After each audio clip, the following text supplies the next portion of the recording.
So thank you. It's a pleasure to be here.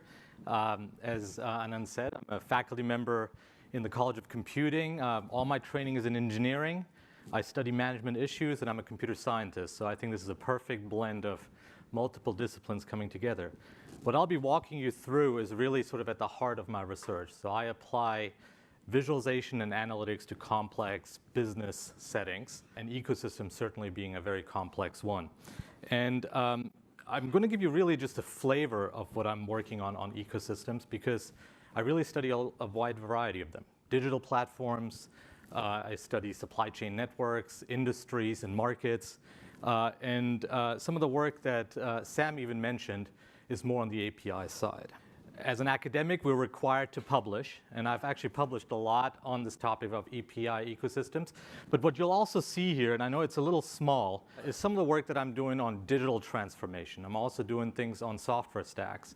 In fact, I was completely enlightened and smiled a lot when I heard about the topics today, because all of these things are highly interconnected. So we can't think away, if we think about the digital artifact, we can't think away the developers, we can't think away the firms and how they all interact together. So if you're interested, certainly point to my lab's website. And the work is really a combination of pieces that I've done with colleagues, both in industry and academia. So besides academic work and publishing, we also develop software artifact. That's really at the heart of my work. So what I'm not interested in is just publishing and that stays on an archive and nobody reads it. That's the curse of an academic. So a series of tools that I do. And at the heart of this all is that I like to think about it in terms of structured data, things that are available to me, and also unstructured data that's out there in the wild. And I'm trying to mesh these things together to make sense of ecosystems. So I'm going to take you back about a decade ago, and because we talked about platforms and I spoke to some folks in the telecom industry, we actually visualized and modeled the telecom industry as it existed about a decade ago. So what you're seeing here are two things. One, the nodes represent firms, and they're color encoded by whether they were incumbents, meaning they were around for a long time, and they're color encoded in these yellow dots. And the blue dots sort of represent the firms that were emerging. They were just entering in the mobile telecom space. And if you let the physics do the talking, meaning that the nodes are connected by relationships, in this case, they could be anything from licensing to R&D to supply chain to anything, so we're not differentiating between those relationships. And if we let the physics do its talking, we're seeing that sort of two clusters emerge, and we've color encoded them in that sense. We're seeing this really dense cluster of existing players and one that are sort of entering in. A couple of interesting players in there. Google and Apple are not really at the center of it yet, but they're certainly moving in that direction. But you see some very common players in there. Now, when I take that a level up, companies belong to segments, and they are now interconnected, and the thickness indicates how closely these segments work together.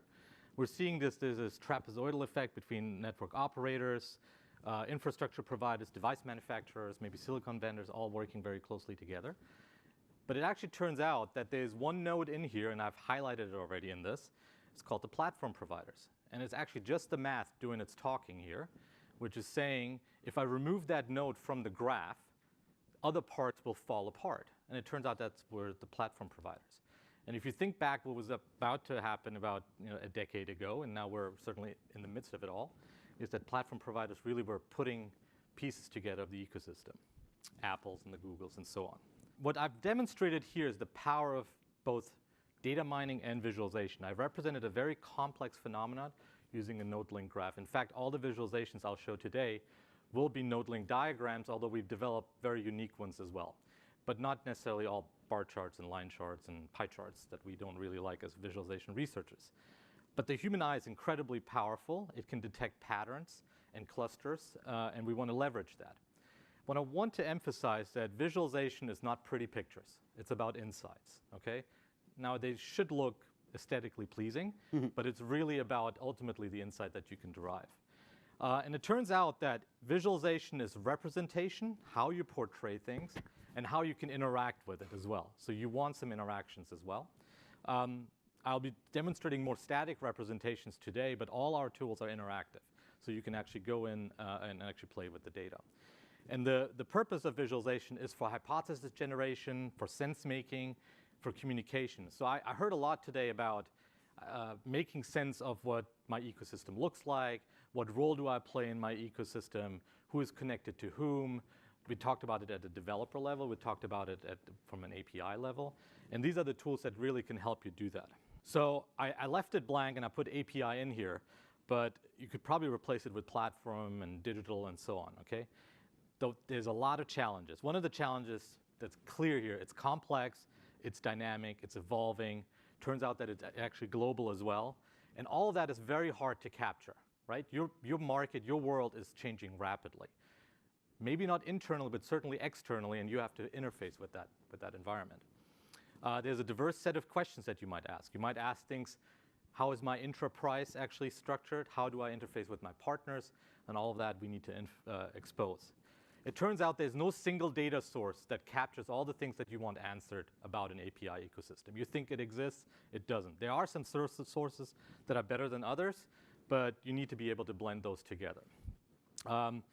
There really is a paucity of tools. I know many of you probably use some off-the-shelf visualization tools, perhaps Tableau or Excel or R or SAS, any of these tools, but they really don't allow you to expose structure very much. And so we need to develop new tools, and that's what my research does. And I spoke to Anand earlier as well. It turns out all of you that want to consume these maps and visualizations will have a wide range of literacy. There's actually such a thing as visual literacy. Some of you understand them quite well, and others don't. And we have to design tools that help you make sense of the systems that you're interested in. Okay, so I'm giving you a snapshot. Logo maps actually turned out to be one of the research areas that I'm thinking about as well. But these are logos about companies, data sources that I leverage in my research to make sense of digital ecosystems. So you have standard ones that sort of give you maybe some financial information. You can get a lot of information from news sources on who's offering APIs and who's working together. You can actually find a lot about startups as well. And there's a whole range of data sources on APIs. Now, most of these data sources reveal things about publicly available data sources, right? We talked about many of the APIs are actually hidden to other people, and they're actually maybe more proprietary, and they're not actually trying to expose them in these open directories. The goal is that we can learn a lot.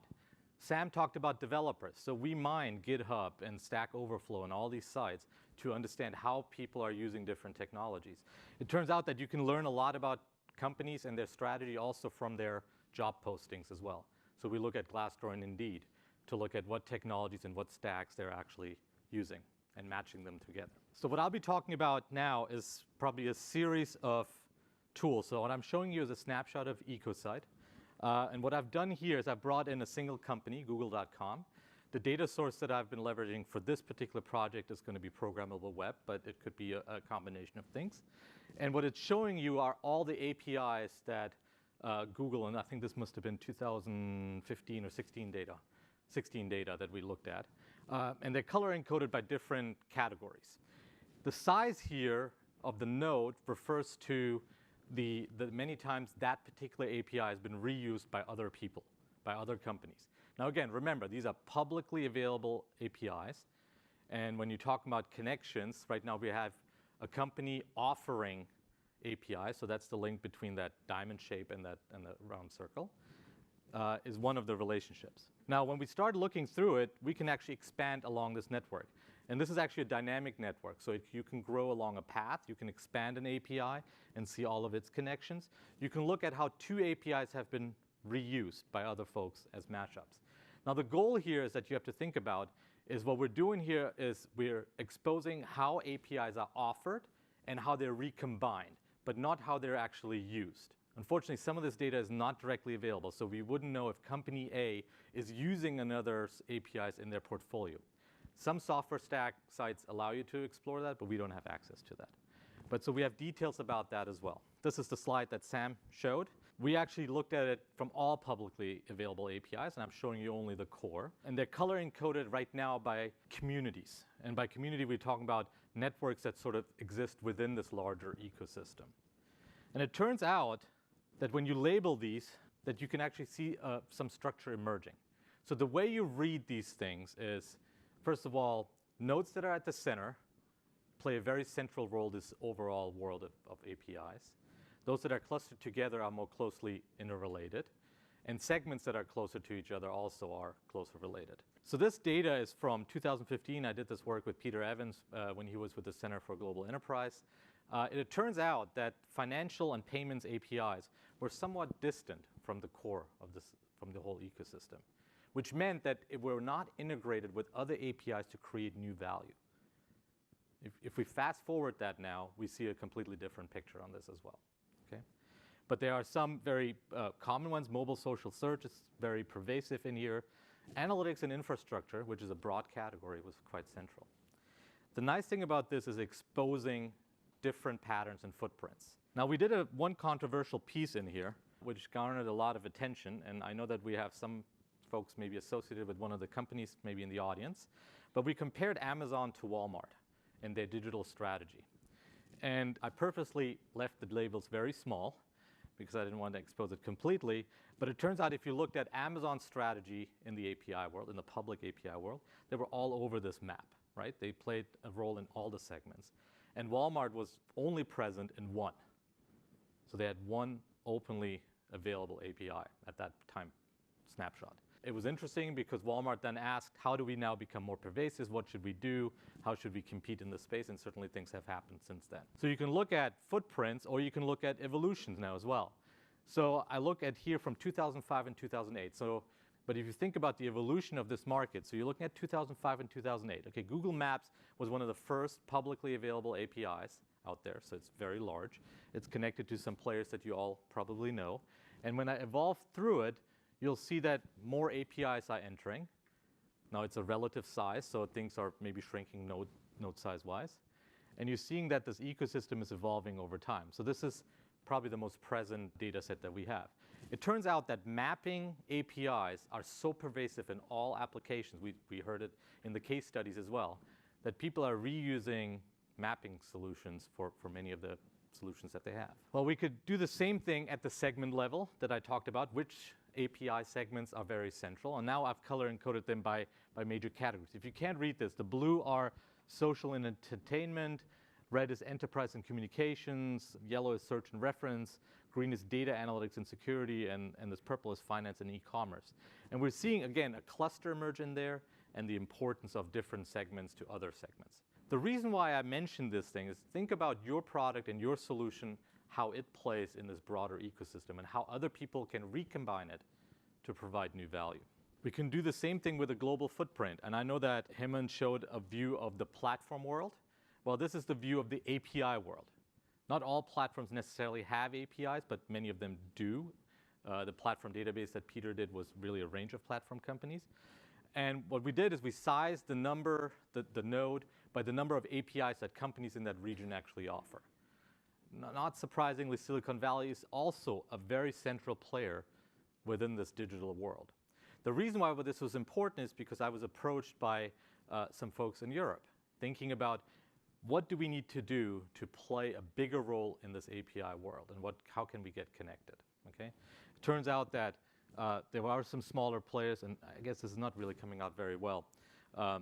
Turns out the footprint is predominantly North America, and it's becoming more Asian, but the Asian APIs are not as interconnected with the rest of the world. We can take another lens, and I'm going to conclude with the last two slides. We can take a funding level view as well, which is actually rather important if you're a small startup trying to offer an API. So we looked at how companies, major investors, are looking at startup companies and how they're co-investing. And we used a similar principle in here, is that this is co-investment networks, and we were able to reveal that certain investors are much more API inclined than others. So my concluding remarks, and I really give you very much a glance. We have a series of other tools and visualizations that I've not shown.